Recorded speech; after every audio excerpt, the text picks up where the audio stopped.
Hello everyone, my name is Jiraphorn Issara-Amphorn. I am a postdoc at Functional Cellular Network Section, Laboratory of Immune System Biology, National Institute of Health. Today I would like to present in the topic the role of Myristoylated Alanine-rich C-kinase Substrate or MARCK protein in macrophages upon simulations of Toll-like receptor 4. First of all, I would like to introduce you a little bit of the background. So MARCK protein is the subset of the protein kinase C. MARCK can mediate crosstalk between the several signaling transduction pathway. MARCK composed of the three important domains. The first one is the N-terminal domain, MSC domain, and the last one is the phosphorylation domain. MARCK can get phosphorylated and migrate from the cell membrane to the cytoplasm. MARCK have wide variety function, including the regulation of cell migration, cell adhesion, exocytosis, phagocytosis, and also inflammation. Our previous study from 2014, we studied the phosphoproteome profile in the different toll-like receptor ligand.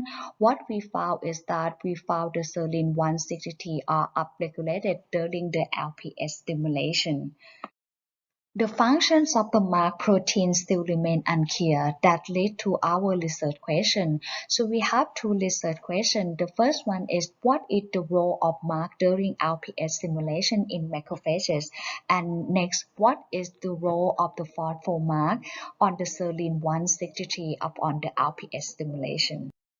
First, we observe the colocalization of the MARCK protein and the toll-like receptor 4 using the confocal microscopy. So for the unstimulated cell, as you can see here, so MARCK can colocalize with the toll-like receptor 4. And then when we stimulate the cell with the LPS, as you can see here, MARCK can increase its localization with the toll-like receptor 4. And this signaling go down after 60 minutes of the LPS stimulation. Next, we would like to observe the colocalization of the MARCK protein and the endosome. So we did the same thing, but this time we staining cell with the anti-MARCK and the anti-EEA1. So what we found is that after 30-minute LPS stimulation, we found the endosome colocalize with the MARCK proteins.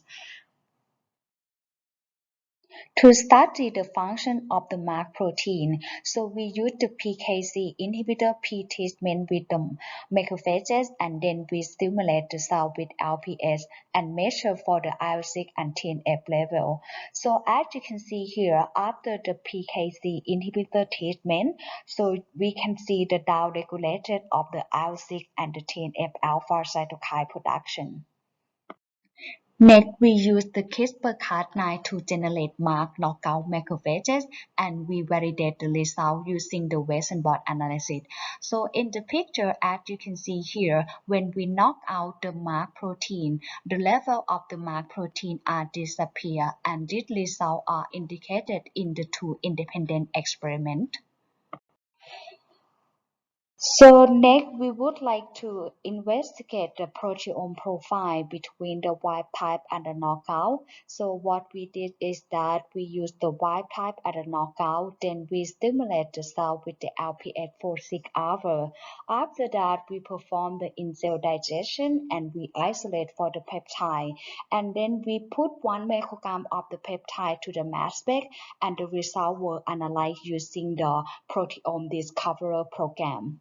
So this picture shows volcano part between the knockout LPS stimulation and versus the wild type with the LPS stimulation. So the left one shows the downregulated protein and the green one shows upregulated protein.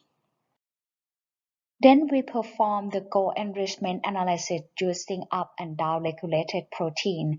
On the left one, the show biological process is involved in the cytokine production, response to the cytokine, and also innate immune responses. For the molecular function is involved in the ATP generation and oxidative phosphorylation and electron transfer activity. For the KEGG enrichment pathway analysis, one of the pathways that we are interested is the oxidative phosphorylation. Oxidative phosphorylation is involved in the mitochondria-related gene. So we generate the heat map for the mitochondria-related gene. What we found is that the mitochondria-related genes are upregulated in the knockout when comparing to the wild type. To study the function of serine 160T, we generate the wild type and the mutant clone. So for the mutation, we use alanine mutation to prevent the phosphorylation at this site, and we use demutation or aspartate mutation to mimic the phosphorylation at this site. And after that, we generate the stable cell line, and then we stimulate the cell with the LPS and measure for the cytokine production.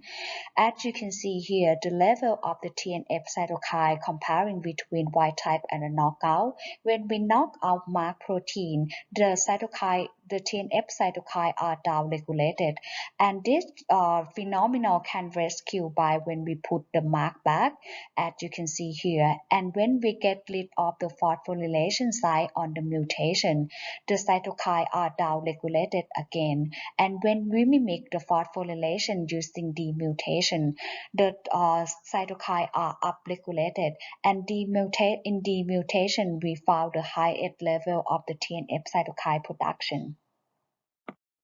I would like to summarize my work. So MARCK appear to be involved in the toll-like receptor for induced signaling in macrophages. For the future direction, we would like to study signaling differences between the wild type and the knockout. We would like to further analyze the function of the serine 160T phosphorylation and set up C-hot analysis to access the mitochondria function and validate mass spec data. And the final, I would like to thank all of the members in the lab, and this work was supported by the intramural program of the NIH. Thank you for your attention.